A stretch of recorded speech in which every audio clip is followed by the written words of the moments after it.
ऐसी प्रॉपर्टी जिनके दस्तावेज़ में खामी है या उन प्रॉपर्टी के मालिक सालों से बाहर रहने के वजह से प्रॉपर्टी बंद है, उन प्रॉपर्टियों की नज़र रखकर उन्हें हड़पने वाले एक गिरोह के खिलाफ में नयानगर पुलिस ने मामला दर्ज किया है। इस पूरे मामले में नयानगर पुलिस ने 2 आरोपियों को गिरफ्तार किया है और एक आरोपी फरार बताया जा रहा है।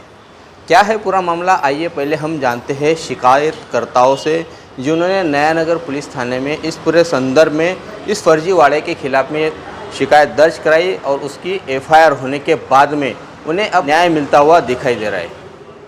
जी, इस करंट एफआईआर के अंदर में जो CR number 70A of 2022 Nayanagar police station के है, उसके अंदर में 3 लोगों को आरोपी बनाया गया है। शंभू प्रजापति, हारून गफ़ार राजपूत और एहसान गफ़ार राजपूत।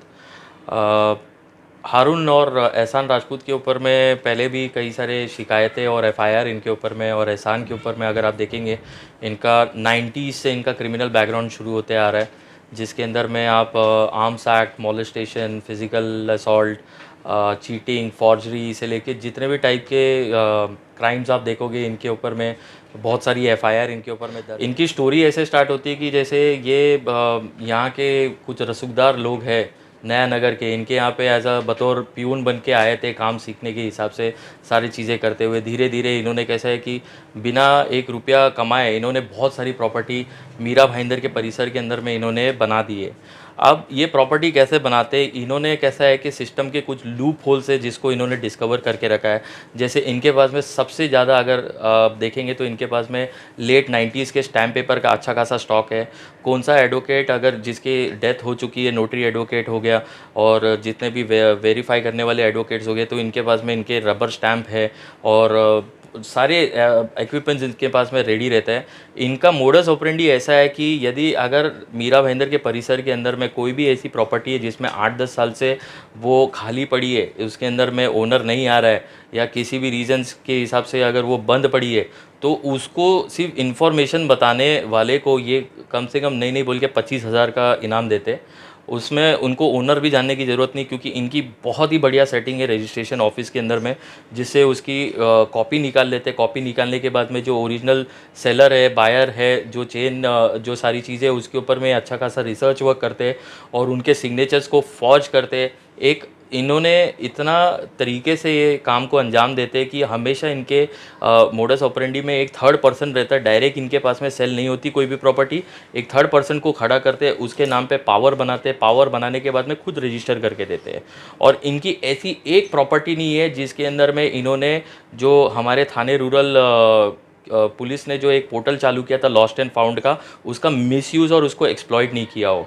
सारी प्रॉपर्टी के अंदर में इनका हर चेन ऑफ डॉक्यूमेंट्स, सारा इनका पूरा चेन ऑफ डॉक्यूमेंट्स हमेशा हमेशा इनका मिसप्लेस रहता है। उसी के फ़ायदा उठा के ये रजिस्ट्रेशन ऑफिस में पहुंच जाते हैं, जिसके अंदर में इनको चेन ऑफ डॉक्यूमेंट्स सादर करने की ज़रूरत नहीं रहती है और उसके हिसाब से ये रजिस्टर करके थर्ड पर्सन के माध्यम से अपने नाम पे ले लेते हैं। अब इस करंट एफआईआर के अंदर में हम देखेंगे, जो शंभू प्रजापति जिसके पावर ऑफ अटर्नी और डॉक्यूमेंट्स के बेसिस पे इन्होंने खरीद के लिया है, 2021 के अंदर में इन्होंने ये प्रॉपर्टी अपने नाम पे करवाई है, जिसका मार्केट वैल्यू अगर आप देखेंगे शांतिनगर के अंदर में एक 2 BHK का फ्लैट मिनिमम टू मिनिमम 55 से 60 लाख रुपए रहेगा। अपन 1.2 करोड़ का अगर ये प्रॉपर्टी भी पकड़ते हैं, तो इन्होंने ऑन पेपर इस प्रॉपर्टी को 2.5 लाख रुपए में परचेज किया है, जिसके अंदर में शंभू प्रजापति जो जिसका डॉक्यूमेंट्स जिसके थ्रू इन्होंने ये बना के लिया है, उसको महज सिर्फ 35,000 रुपये दिए थे। उसको डॉक्यूमेंट पढ़ना तक नहीं आता, सिर्फ उसका सिग्नेचर यूज़ किया गया। उसका सिग्नेचर भी अगर देखेंगे तो वो एक ऐसा व्यक्ति है जिसने पेन भी पहली बार पकड़ा रहेगा और उसका सिग्नेचर भी उसको नहीं मालूम है कि उसने कैसे मारना रहता है। उसकी हालत इतनी ख़राब है जीने मरने के लिए, खाने पीने के लिए, कि आज जब उसको मजिस्ट्रेट के सामने पेश किया गया था, तब उसकी हालत इस अवस्था के अंदर में थी कि जैसे 7 दिन तक अगर कोई रिक्शा ड्राइवर डे नाइट की ड्यूटी करके आएगा, तो वो जिस कंडीशन के अंदर में थका हुआ, हारा हुआ जो इंसान रहेगा, उस हालत के अंदर में था। मजिस्ट्रेट ने भी उस बात को, गहराई को समझा कि ये 1.2 करोड़ 3 करोड़ की प्रॉपर्टी 2021 के अंदर में बेचने वाला बंदा ऐसी कंडीशन में नहीं रह सकता है। ये एक सिर्फ डमी बंदा है। बेचारे जो गरीब लोग रहते हैं, जिनकी हालत और अवस्था बहुत ख़राब रहती है, तो ऐसे लोगों को वो पकड़ के इनके थ्रू उनके ऊपर में उनको फंसा के उनके डॉक्यूमेंट्स के थ्रू ये अपने नाम पे करके लेते हैं। मैं आपके चैनल के माध्यम से जितने भी यहाँ पे रहीवासी है शांतिनगर और जितने भी मारवाड़ी गुजराती एरिया है जिसके अंदर में ऐसे लोगों को इन लोगों के वजह से एक बोल सकते हैं कि एक पर्टिकुलर सेक्ट को हम लोग जो फ्लैट परचेस और सेल करने के पहले 2 बार सोचते हैं, तो इनके वजह से ये जो प्रॉब्लम होता है। तो जितनी भी सोसाइटीज़ है इन्होंने ध्यान देना चाहिए कि अगर आपके आसपास के परिसर के अंदर में कोई भी ऐसी प्रॉपर्टी जो 8-10 साल से बंद पड़ी थी और अचानक से उसके अंदर में कोई बंदा आ जाता है, रहने शुरू हो जाता है और ऐसे डॉक्यूमेंट्स देता है जिसके अंदर में पहले ओनर उसके अंदर में है नहीं या उसकी डेथ हो चुकी है या थर्ड पर्सन के थ्रू में परचेज किया जा रहा है, तो ये सोसाइटी का ड्यू डिलीजेंस का पार्ट है कि उसने तुरंत ही पुलिस स्टेशन को इंटीमेट करना चाहिए। अभी इस केस के बाद मैं कॉन्फिडेंट हूँ एक मर्डर केस भी बहुत जल्दी खुलने वाला है। जो आप केक ऑफ द डे देख रहे हो उसके ऊपर की 2 दुकानें और उसके पीछे बिल्डिंग के अंदर में एक लेडी थी सबीना कुरैशी नाम की, जिसकी ये 3 प्रॉपर्टी थी। हस्बैंड ऑफ होने के बाद में वो फाइनेंशियल क्राइसिस में आई, कैसे पता नहीं एहसान राजपूत को ये पता चल गया और वो उनके कांटेक्ट में आया और ये तीनों प्रॉपर्टी उसने अपने नाम पे करवा दी और कहा कि ये हज उम्रा के लिए ये लेडी गई थी और इसका वहाँ पे डेथ हो चुका है। जबकि इसके घर पे सफाई करते वक्त उसका पासपोर्ट मिला गया है, तो इससे ये समझ आता है कि उसकी जब वो आउट ऑफ इंडिया गई नहीं, उसका पासपोर्ट इधर है, तो पासपोर्ट चल के हज उम्रा से तो इधर नहीं आ सकता है। तो उसका कई तरीके से उसको या तो गायब कर दिया या तो कुछ कर दिया है। उसके अनप्रेजेंट मतलब उसके बिना प्रेजेंस के उन्होंने ये प्रॉपर्टी उसके कोई दूर के रिश्तेदार को 15 लाख रुपए से दे के 7 करोड़ की प्रॉपर्टी अपने नाम पे करके ले लिए, जिसका इन्वेस्टिगेशन भी बहुत जल्द शुरू होने वाला है। ऐसी कई सारी प्रॉपर्टी है जो इन्होंने बना के रखी है जिसके अंदर में ना ओनर का अता पता है, ना कुछ सारी चीज़ें बैकडेटेड डॉक्यूमेंट्स बना के उसे एक्सप्लॉइट करके इन्होंने अपने नाम पे करके रखा है। ये नया नगर के हिसाब से ये लोग अपने आप को इस तरीके से अपना इमेज दिखाते हैं कि अपनी भाईगिरी दिखाते हैं कि ये लोग इस तरीके से दिखाते हैं कि इनके अगेंस्ट में कोई कंप्लेनेंट आएगा नहीं, और यदि कोई आएगा, अगर मैं मेरे पर्सनल एग्जांपल भी दूं तो मुझे भी बहुत काफ़ी बार इन्होंने धमकी दी है, पुलिस स्टेशन के बाहर दी है, कई सारे वकीलों के पास में जा के मेरे ऊपर में भी कोई कंप्लेंट डालने की बहुत कोशिश की है, मगर इनके सारी कोशिशें नाकाम रही है। क्योंकि इसके अंदर में जब भी आप किसी के साथ में इतना अत्याचार करोगे तो एक समय ऐसा आता है कि जहाँ पे डर और सारी चीज़ें निकल जाती है।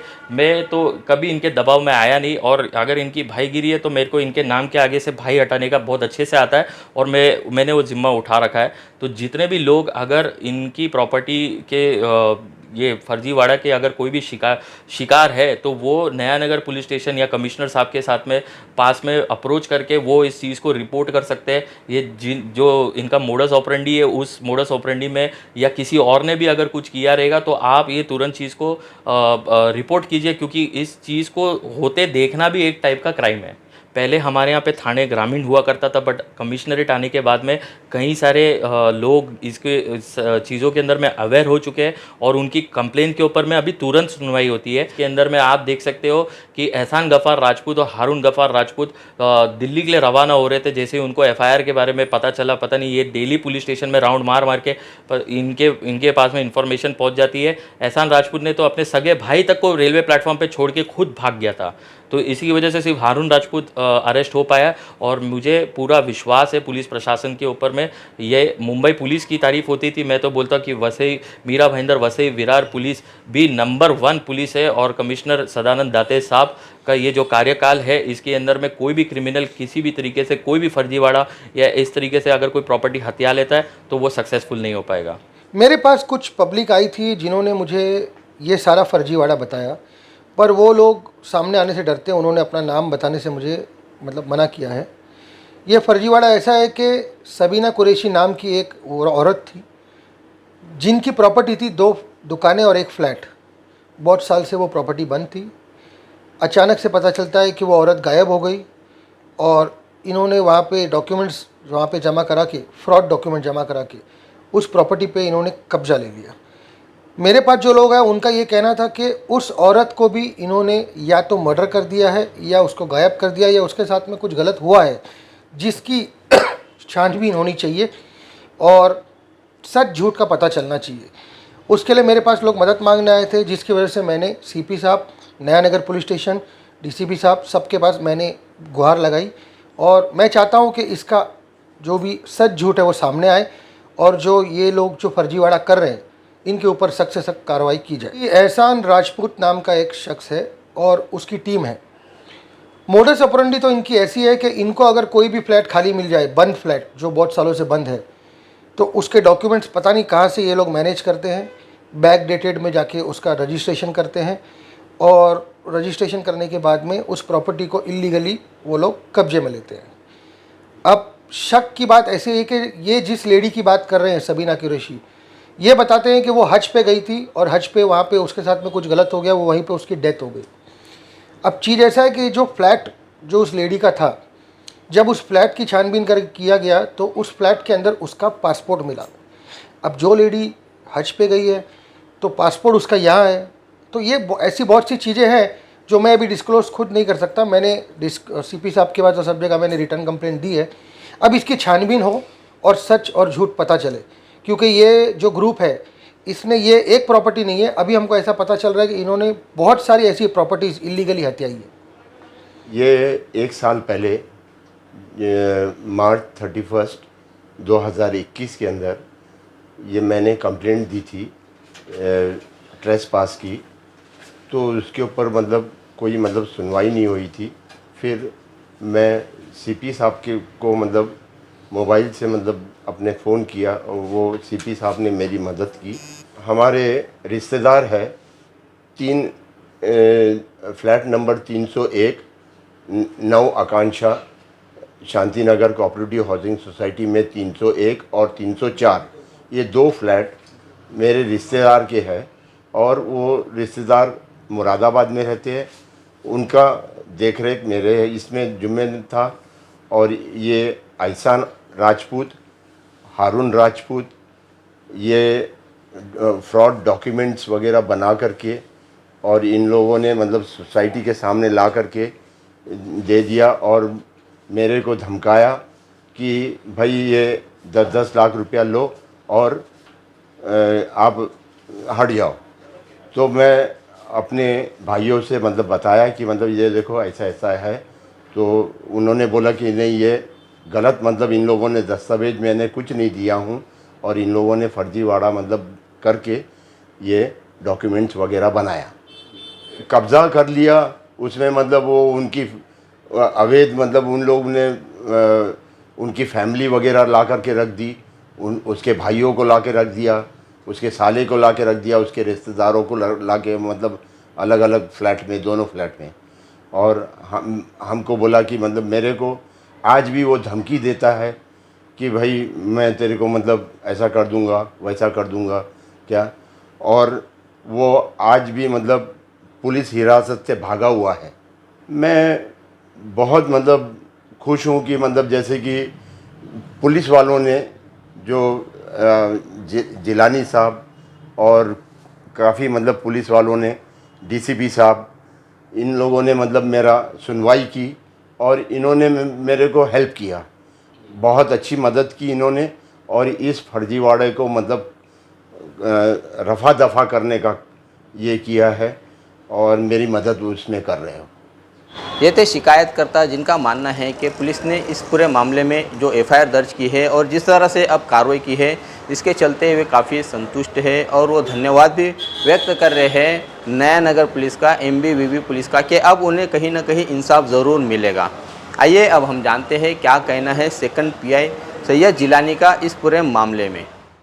इस मामले में पुलिस ने अब्दुल वहाब इनका कंप्लेंट लेके CR नंबर 70/22 IPC धारा 420 के तहत दर्ज किया हुआ है और जिसमें फोर्जरी की भी धाराएं लगाई गई हुई है। इस मामले की मोडस ऐसी है कि जो कोई भी इसमें है वो लोग खाली फ्लैट के ऊपर कब्ज़ा करना, उसके फोर्ज डॉक्यूमेंट बनाना, उसके लिए आदमी खड़ा करना और वो अपने नाम पे कर लेना, इस तरह की मोडस इनकी है काम करने की। अभी ये इन्वेस्टिगेशन इस केस में जारी है। इस मामले में अभी तक 2 लोगों की गिरफ्तारी हुई है और 5 दिन का पुलिस कस्टडी मिला हुआ है। एक आरोपी अभी एब्सकॉन्डेड है और बाकी के और भी आरोपी निष्पन्न हो सकते हैं। ये थे नया नगर पुलिस थाने के सेकंड पीआई सैयद जिलानी, जो जानकारी दे रहे थे इस पूरे मामले में जो फर्जीवाड़ा किया गया है, इसके 2 आरोपी गिरफ्तार है और 1 आरोपी फरार बताया जा रहा है, जबकि और भी आरोपी इसमें बन सकते हैं।